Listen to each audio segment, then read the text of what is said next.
جو اہم خبر ہے کہ وزیر اعظم نے منظوری دے دی ہے کہ ایک نیشنل انٹیلیجنس کوآرڈینیشن کمیٹی بنائی جائے گی جس کے چیئرمین DGISI ہوں گے اور جتنی بھی دیگر انٹیلیجنس ایجنسیز ہیں وہ ان کے ہی ماتحت ہوں گی. اس خبر میں کچھ سچائی ہے؟ آپ اس کی تصدیق کریں گے؟ یہ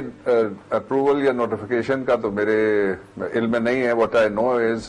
کہ بہت دنوں سے ایک قانون اس طرح کا پینڈنگ ہے, کافی عرصے سے, دنوں سے مراد یہ ہے کہ بہت عرصے سے وہ پینڈنگ ہے. اور پاکستان کو جس طرح سے نئے خطے میں صورتحال پیدا ہو رہی ہے اس میں ضروری ہے کہ ہمارے جو نیشنل انٹیگریشن کے اور نیشنل ڈیفنس کے جو مراکز ہیں ان میں اور مربوط نظام وضع ہو. یہ ضرورت تو اپنی جگہ موجود ہے. تو یہ جو نیشنل انٹیلیجنس کوآرڈینیشن کمیٹی ہوگی اس کے سربراہ اگر DGISI ہوں گے اور تمام جو باقی خفیہ ادارے ہیں وہ انہی کو رپورٹ کریں گے, تو مجھے بتائیے کہ اس کے اوپر تو تنقید ابھی سے شروع ہو گئی ہے. فرحت اللہ بابر صاحب جو آپ کے کولیگ بھی رہ چکے ہیں انہوں نے کہا کہ Coordination Committee for Spy Agencies under ISI Chief is dangerously flawed. A fundamental weakness of agencies, in words of Benazir Bhutto, is it has run amok. Bring them under ambit of law, not encourage their lawlessness. Parliament must intervene. دیکھیں جو ساری دنیا کی parliament ہیں وہ اپنے اداروں پہ اوور سائٹ تو رکھتی ہیں پالیسی میکنگ اور ڈیسیشن میکنگ کی حد تک, لیکن مجھے بتائیں دنیا میں اب یہ دو بابر ہیں, میں اس بابر کو جھٹلانا نہیں چاہتا لیکن کامنٹ میں ضرور کروں گا کہ دنیا میں کس جگہ ایسا ہے کہ جو پارلیمنٹ ہے اس کی جو انٹیل ہے, کون ہمارے خلاف کیا کر رہا ہے, کس کو ہم نے کس طرح سے پکڑنا ہے, کہاں پہ ہم نے بیٹ لگانی ہے, کس جگہ ہم نے سٹنگ آپریشن کرنا ہے, یہ ان کا بیان ہے, ان کی مرضی ہے, وہ بیان دے سکتے ہیں جو دینا چاہیں. لیکن پاکستان میں نہیں ساری دنیا میں یہ جو 9/11 کے بعد صورتحال پیدا ہوئی اس میں سب سے بڑا رول جو دفاع ہے قوموں کا اس میں انٹیلیجنس اداروں کا ہے, اور جو پرائم سپائی ماسٹر جہاں بھی ہے اس کو یہ اختیار ساری دنیا, آپ جس مرضی ملک کی جو بڑی فوجیں جہاں پہ موجود ہیں تو وہاں نظام موجود ہے. اس لیے یہ comment is miss placed and the idea is miss conceived جو انہوں نے کہا ہے. مگر بابر روان صاحب اگر آپ تمام جمہوری ملکوں کو دیکھ لیں, آپ امریکہ کو دیکھ لیں, آپ انگلینڈ کو دیکھ لیں, آپ انڈیا کو دیکھ لیں, آپ تو میرے سے بہتر جانتے ہیں چونکہ آپ انٹرنیشنل لا کو بھی سمجھتے ہیں, وہاں پہ جتنی بھی ایجنسیز ہیں وہ سویلین حکومت کے ماتحت ہوتی ہیں, ان سے بالا تر نہیں ہوتی ہیں, چاہے وہ MI5 ہو, MI6 ہو. تو یہ جو بھی ہیں. اور دوسرا میں اس سے آگے چل کے ایک قدم آگے چل کے میں آپ کو بتاؤں کہ کوئی ایسا موقع نہیں آیا جب جو نیشنل انٹیلیجنس نیٹ ورکس ہے پاکستان کا سارا, اور اس میں جو سپائی ماسٹر نمبر 1 ہے ان کو بلا کے پارلیمنٹ میں, جس آپ نے جس ٹائم کا ذکر کیا جب میں لا منسٹر تھا تو اس وقت جنرل پاشا تھے DGISI, ان کو بلا کے ہم نے کھڑا کر کے پارلیمنٹ میں پوری رات, ایک دفعہ نہیں 2 دفعہ پارلیمنٹ کو بریفنگ دی. تو جو پارلیمنٹ جہاں پہ اس کو کوئی انفارمیشن چاہیے ہو وہ انفارمیشن دی جا سکتی ہے, وہ بریفنگز ان کیمرہ ہوتی ہیں, اور جو ان میں سے باتیں باہر آنے والی ہوتی ہیں وہ بھی کی جاتی ہیں, باہر نہ آنے والی باتیں بھی کر دی جاتی ہیں. اس لیے کہ یہ پوری قوم کے جتنے بھی ادارے ہیں جہاں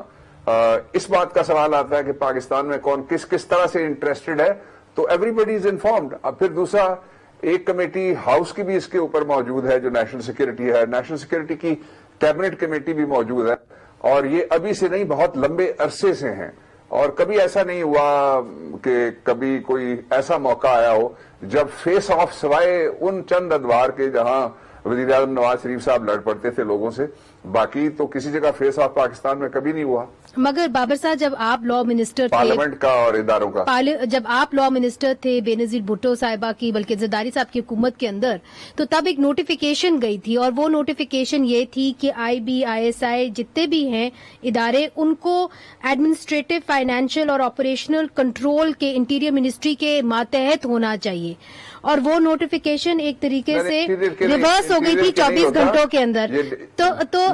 یہ جو آپ اقدام کر رہے ہیں نیشنل انٹیلیجنس کوآرڈینیشن کمیٹی، اس کے اندر تو آپ چیئرمین ہی جو ہے وہ ISI چیف کو بنا رہے ہیں، تو جو باقی دیگر ادارے ہیں جو اپنے آپ کو ان کے سیم لیول پہ سمجھتے ہیں، ان کو آپ ان کے نیچے لا رہے ہیں، تو ظاہر ہے یہ سوال تو اٹھے گا کہ کیا آپ ایک ایجنسی کو پریفر کر رہے ہیں باقی ساری ایجنسیز کے حوالے سے؟ یہ تو تنقید ہو رہی ہے.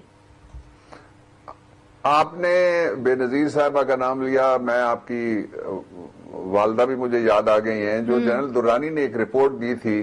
کہ IB کس طرح سے رپورٹس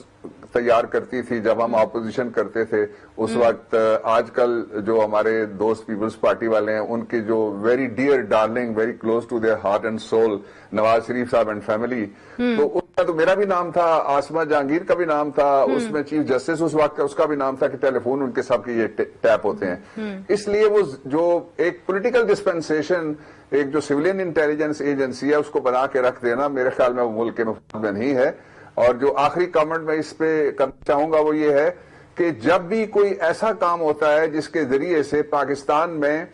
کوئی ادارہ مضبوط ہو، تو مجھے سمجھ نہیں آتی کہ کچھ لوگوں کو کیوں پریشانی شروع ہو جاتی ہے. انہوں نے کبھی جو باقی لوگ پاکستان کے اندر مداخلت کرتے ہیں ان کے بارے میں گفتگو نہیں کی اتنی جتنی وہ اس پہ شروع کر دیتے ہیں کہ یہ کیسے ہو گیا اور اس کا نتیجہ فلاں نکلے گا. اس وقت بھی جو پاکستان کا چیف ایگزیکٹو ہے، عمران خان ہو یا کوئی اور ہو، پہلے بھی اور آئندہ بھی، وہ سب انچارج ہیں، اور جو ہمارے جتنے بھی مسلح افواج سے متعلقہ جتنے بھی لوگ ہیں ان کا چارج یا ان کی سپرنٹینڈنس جو ہے منسٹری وائز ایگزیکٹو میں سے وہ منسٹری آف ڈیفنس کے پاس ہوتی ہے، انٹیریئر کے پاس نہیں ہوتی، انٹیریئر کوآرڈینیشن کے لیے.